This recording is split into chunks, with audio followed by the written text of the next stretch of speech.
She smiled, touched your arm while laughing, and said the night had been incredible. You walked her to the car. Maybe you kissed, maybe not. But somewhere inside you, there was a certainty.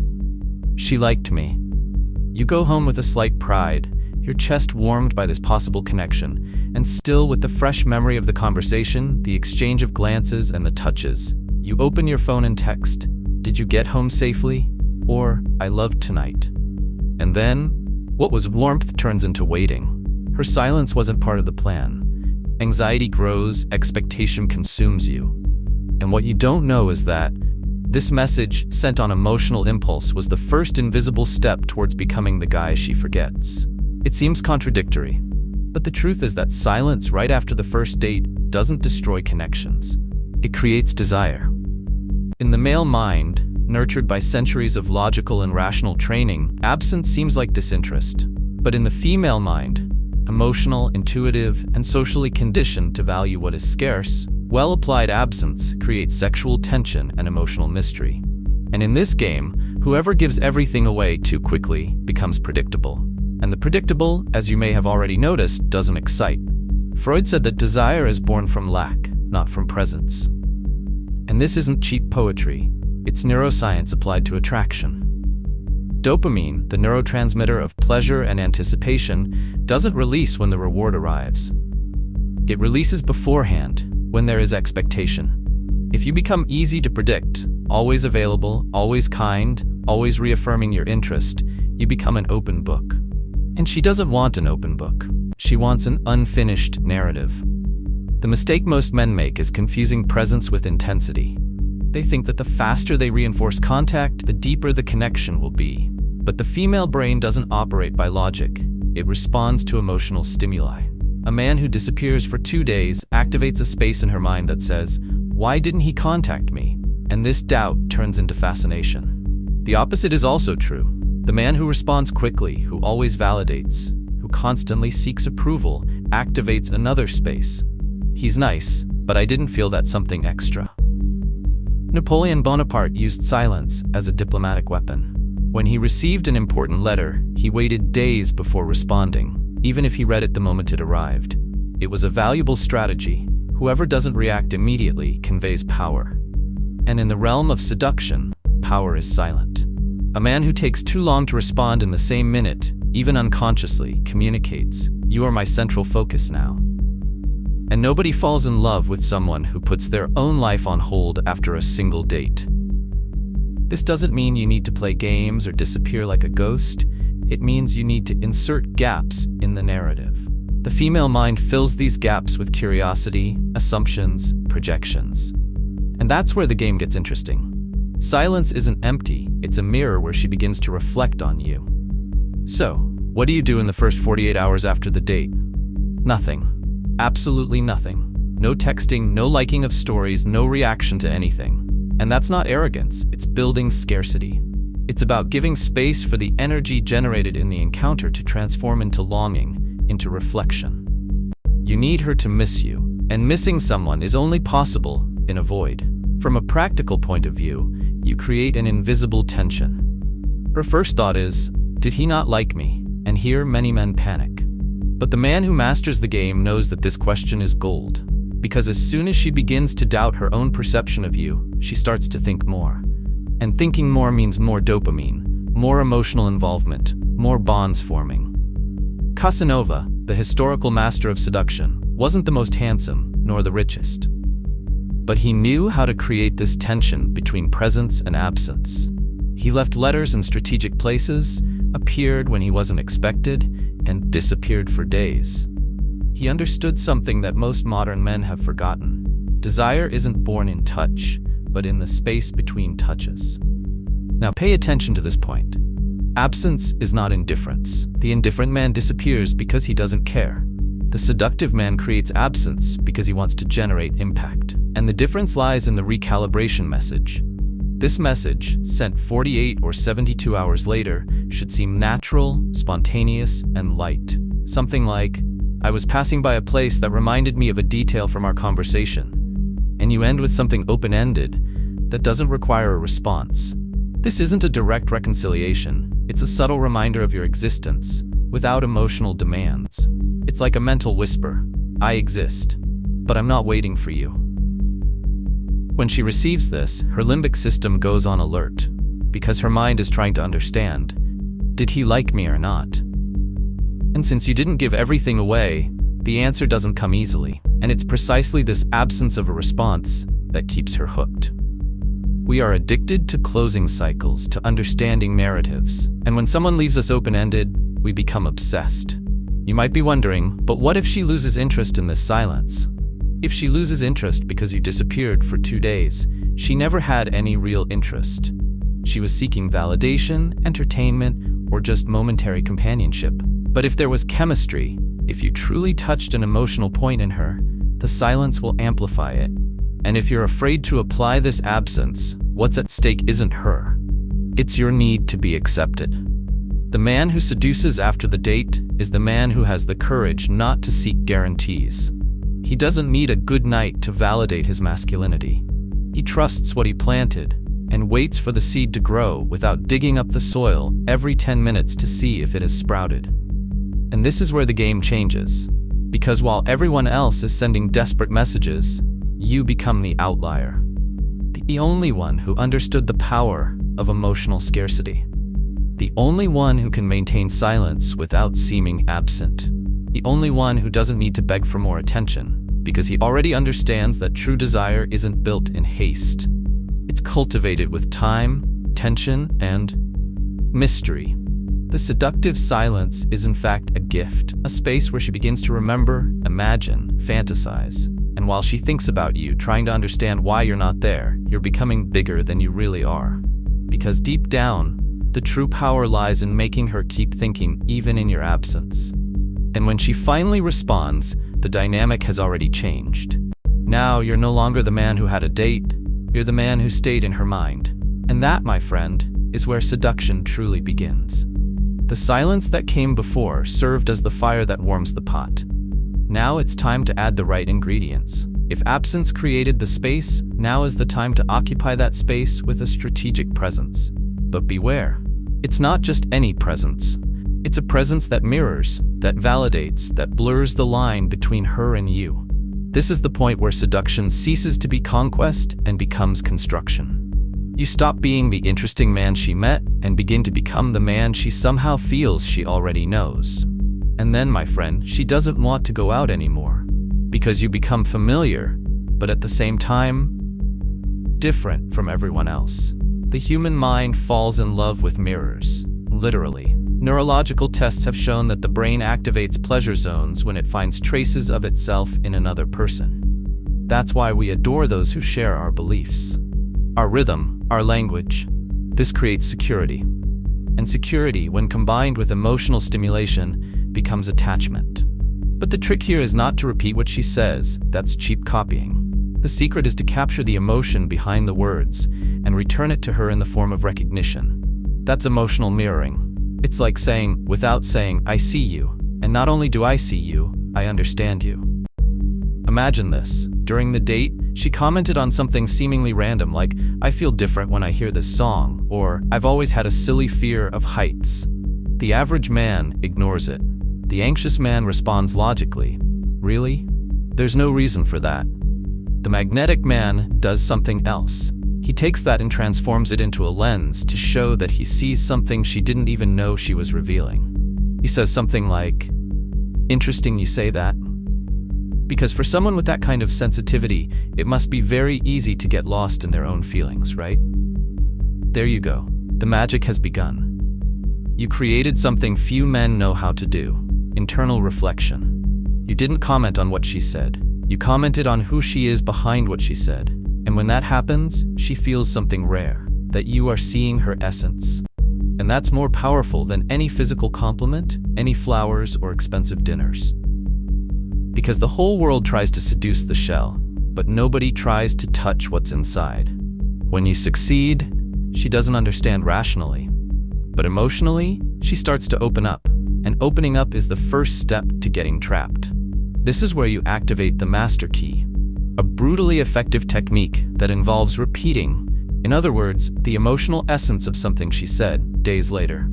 Example, on the first date, She mentions that she hates feeling suffocated in relationships. Days later, in a conversation, you say, "Funny, you seem to have an energy that needs freedom to breathe." Like someone who, if pressured, walks away without even thinking twice. And what happens? She freezes inside. Because you're not just describing a behavior, you're diagnosing the soul. She senses that you've picked up on an internal pattern, and nobody does that to her. That's the point where you stop being the nice guy she met and become an emotional mirror.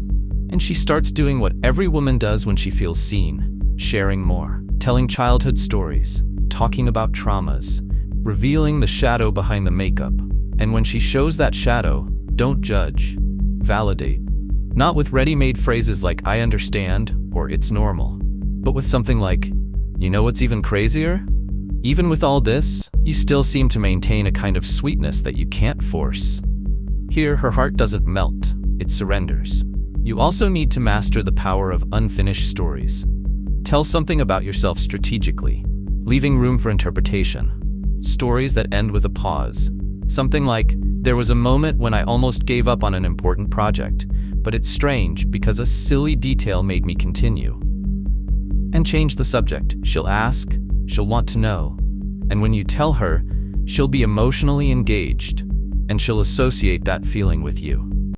But perhaps the most underestimated element in creating this deep connection is tone. Men who speak too fast, respond with excessive energy, or try to entertain all the time, break the spell. The seducer's tone isn't fast-paced. It's curious, but slow. Firm, but with pauses. Pauses that create tension. Voices with pauses make the female mind project emotion. You're not telling her something. You're inviting her into the scene. And when her mind enters, her body follows. There's also a subtle but crucial point. Unexpected validation. Most of the compliments she receives are about beauty or style. This makes her skeptical. But when you validate a contradiction, like "You have a sweet way about you, but it seems like you're hiding something kind of wild," maybe, you activate a type of excitement that comes from identification. Because the compliment isn't obvious, it's as if you're acknowledging her secret. This point is reinforced by Carl Jung, who said that people don't know themselves completely. They discover themselves in the reflection of the other. When you reflect back to her a more complex, deeper, more interesting version of herself, you are helping her see herself in a way she didn't even know existed. This creates a psychological addiction, because now you are the activating element. Without you, that version of her doesn't appear. With you, she feels more alive, more sensual, more understood. Notice, this is not manipulation. This is advanced connection.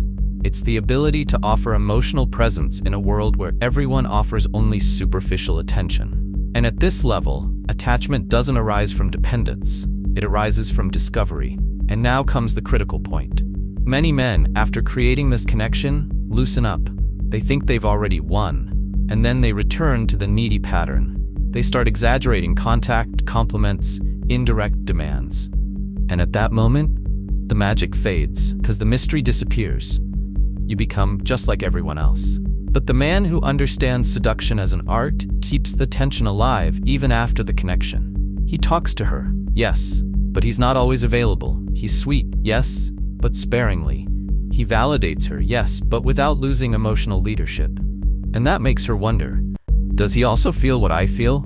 And that doubt holds her more than any declaration of love. And finally, the most ignored detail of all, how you react to her vulnerability.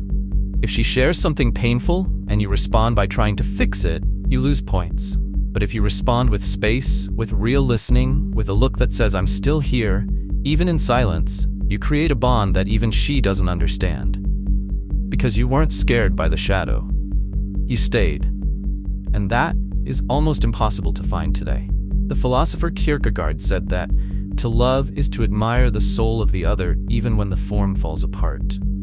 And you begin to build this kind of love when you subtly show that you're interested in the story behind the smile, in the pain behind the strength, in the fear behind the beauty.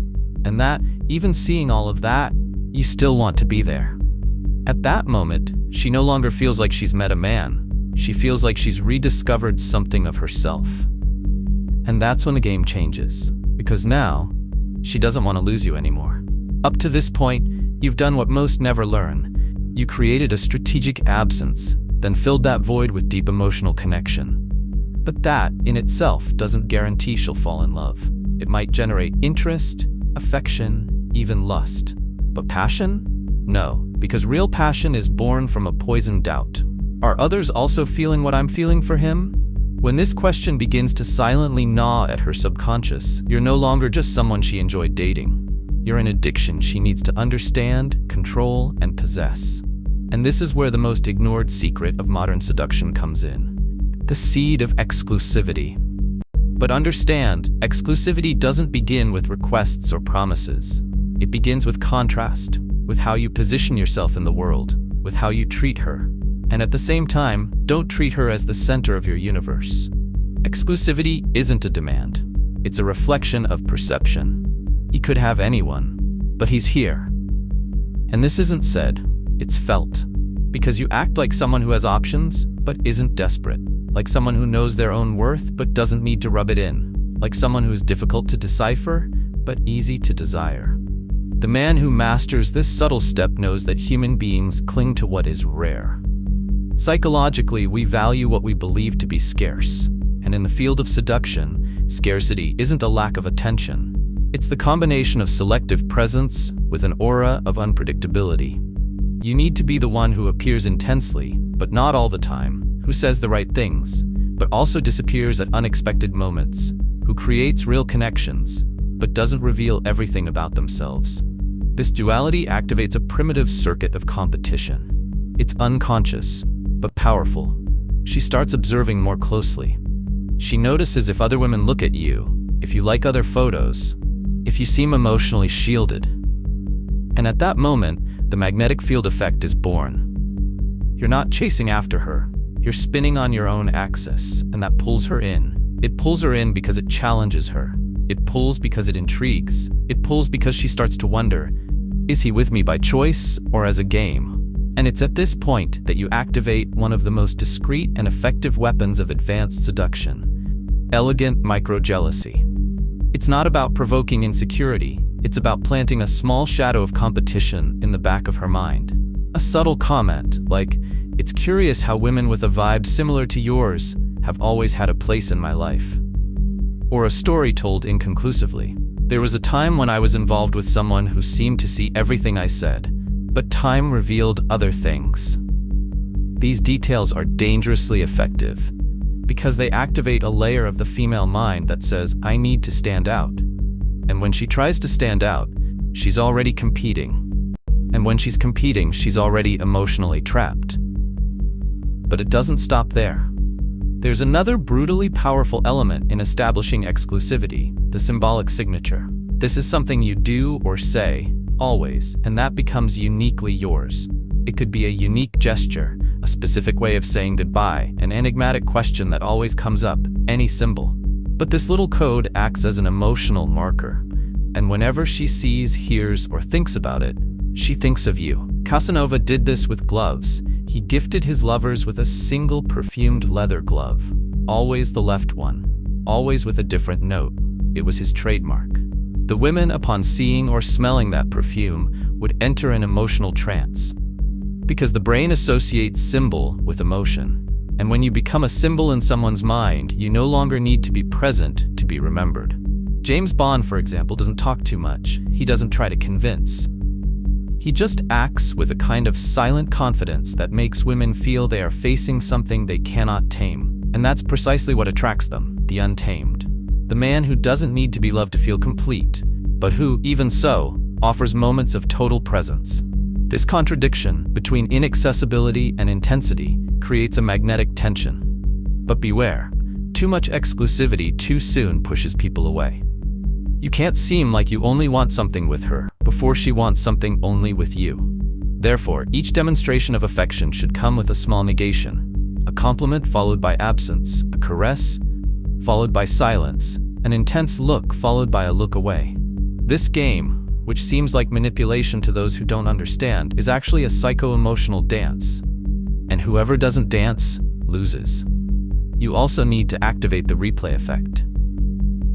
This happens when, during the conversation, you utter phrases with a specific rhythm, calculated pauses, and lower tones. Something like, "You have a look that seems to hide stories that no one has dared to ask." When you say this with the right rhythm, she hears it again in her head later. Emotional replays are the true marketing of attraction, because you're inside her mind even when you're not there. And there's a key moment, the invitation for a second date. If you invite too directly, it loses its impact. If you beat around the bush, you miss the timing. But if you plant the idea and make her feel it was her idea, the game changes. How to do this? Talk about a place. Describe it with sensory details. Say it's one of your retreats, and that few people go with you. Then leave it open-ended. Maybe one day I'll take you. This phrase has a devastating impact, because it mixes exclusivity with challenge. And her ego won't want to be left out. It's at this moment that you begin to enter her mind more intimately. She'll dream about it. She'll tell her friends. She'll find herself imagining you in mundane moments of the day. Because at this point, you're no longer the guy she went out with. You're the story she's starting to tell herself. If you've made it this far, you understand that the game of real attraction isn't made of flowers, emojis, or persistence. It's built on invisible layers, intentional absences, deep connections, and a constant feeling that you are rare, valuable, and dangerously irresistible. But there's a truth few dare to face. Understanding this is one thing. Applying it precisely is something else entirely. Because the real world isn't a controlled laboratory. Her emotions fluctuate, her ego tests, surrounding stimuli distract. You might have said everything right and still be forgotten. You might have generated interest and still be replaced.